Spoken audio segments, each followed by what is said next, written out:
आप सभी लोगों को मेरा नमस्कार। आज वीडियो के इस पार्ट में आपसे मैं चर्चा करूंगा कि अगर आपको ट्रायल कोर्ट सेशन कोर्ट के द्वारा सजा हो जाती है, चाहे वो सजा 7 साल की हो, 10 साल की हो या आजीवन कारावास की हो, तो जब आप हाई कोर्ट जा रहे हैं जमानत के लिए तो आपको किस आधार पर जमानत मिल सकती है।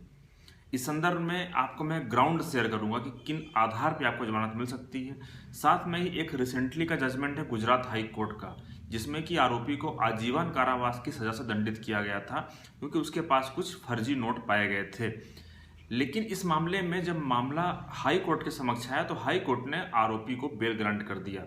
अब इसकी जो वजह है बेल ग्रांट करने की, वो बेहद सामान्य सी वजह है। जिस प्रकार की गलतियां अधिकतर केस में की जाती है पुलिस के द्वारा, लेकिन हम इस तरह की गलतियों को सेशन कोर्ट के समक्ष नहीं बता पाते हैं, या तो गवाह से उस तरह की गलतियों को कबूल नहीं करा पाते हैं, या तो हाई कोर्ट में हम इस तरह के तथ्य को नहीं रख पाते हैं, इसलिए कई बार आरोपी को जमानत नहीं मिलती है।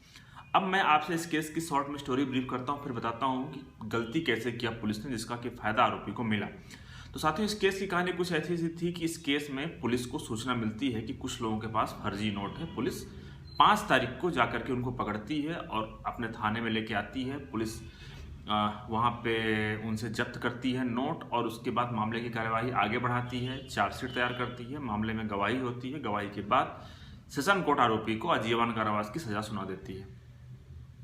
जब मामला जाता है हाई कोर्ट में, हाई कोर्ट में मामला किस लिए जाता है? जमानत के लिए 389 सीआरपीसी के अंतर्गत। आपको मैं इससे पहले ही बता चुका हूँ, फिर से बता देता हूँ कि अगर आपको सेशन कोर्ट से सजा हो चुकी है तो उस कंडीशन में आप जब भी हाई कोर्ट जाएं तो आपको 2 एप्लीकेशन फाइल करना होता है। पहला एप्लीकेशन अपील के लिए कि जो सेशन कोर्ट ने जो सजा सुनाई है गलत आधार पर सुनाई है, सेशन कोर्ट को सजा नहीं सुनाना चाहिए, हमें बरी कर दिया जाए। तो पहला हुआ एप्लीकेशन अपील के लिए।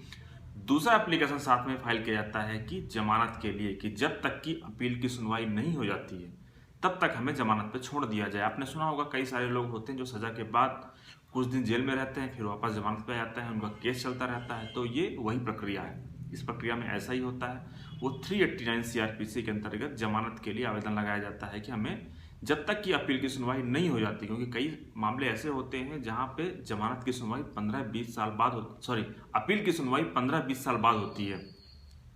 तो इसलिए कोर्ट कई बार उस मामले में जमानत दे देती है जब तक कि अपील की सुनवाई नहीं हो जाती है। तो इस मामले में भी ऐसा ही हुआ। इस मामले में जब आर्गूमेंट किया गया अपील के साथ साथ जमानत के आवेदन पे, तो जो ग्राउंड उठाए गए वो ग्राउंड बेहद सामान्य से ग्राउंड थे कि पुलिस ने आरोपी को जब गिरफ्तार किया तो पुलिस ने उस समय पंचनामा नहीं बनाया। अब ये पंचनामा क्या होता है मैं आपको बता देता हूँ कि पुलिस जो भी कार्यवाही करती है, पुलिस उसको एक यूं कहिए कि एक डॉक्यूमेंट तैयार करती है। जैसे मान लीजिए पुलिस ने किसी को कहीं भी पकड़ा, जब पुलिस उसको पकड़ती है तो तत्काल एक पंचनामा तैयार किया जाता है कि भाई हमने इसको यहाँ पे इस जगह पे गिरफ्तार किया है और 2 गवाहों के हस्ताक्षर इनके सामने इसको गिरफ्तार किया है।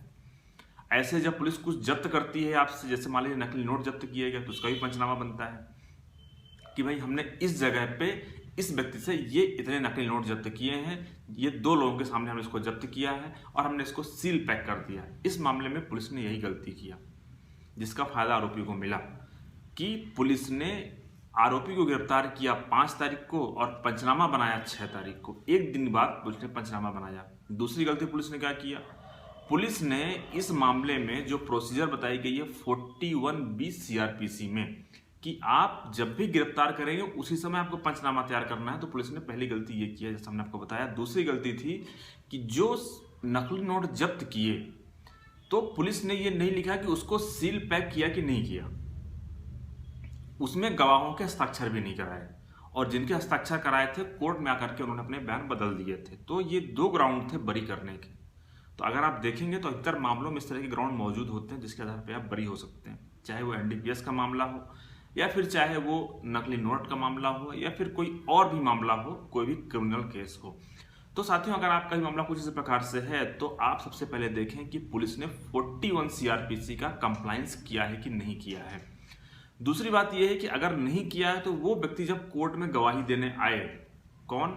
जो गवाह है, इन्वेस्टिगेटिंग ऑफिसर है, तो उससे ये सवाल जरूर पूछे कि भाई आपने इस व्यक्ति को, जैसा कि पेपर में दिखाया है कि आपको सूचना मिलती है 5 तारीख को, आप उसको पकड़ करके लाते हैं 5 तारीख को, लेकिन आपने गिरफ्तारी का जो मेमोरेंडम है, जो पंचनामा है, वो तैयार किया है 6 तारीख को। तो सारी प्रक्रिया यहाँ पे डाउटफुल हो जाती है, क्योंकि आपको भी पता होगा कि जो क्रिमिनल केस होते हैं, क्रिमिनल केस में पहला जो जिम्मेदारी होती है प्रोसिक्यूशन की कि मामले को बिना किसी शक के साबित किया जाएगा, और वो अगर आपने ऐसी 2-4 कमियां निकाल लिया तो इसका फायदा आपको मिलता है और आरोपी जो है जमानत पे उसको छोड़ दिया जाता है जब तक कि अपील पेंडिंग है। निश्चित रूप से अगर उसको जमानत पे छोड़ा जा रहा है तो यही ग्राउंड जो है अपील में भी काम करेंगे और वो बरी भी हो सकता है। तो मुझे उम्मीद है कि हमने आपसे जो शेयर किया है आपके लिए यूजफुल होगा।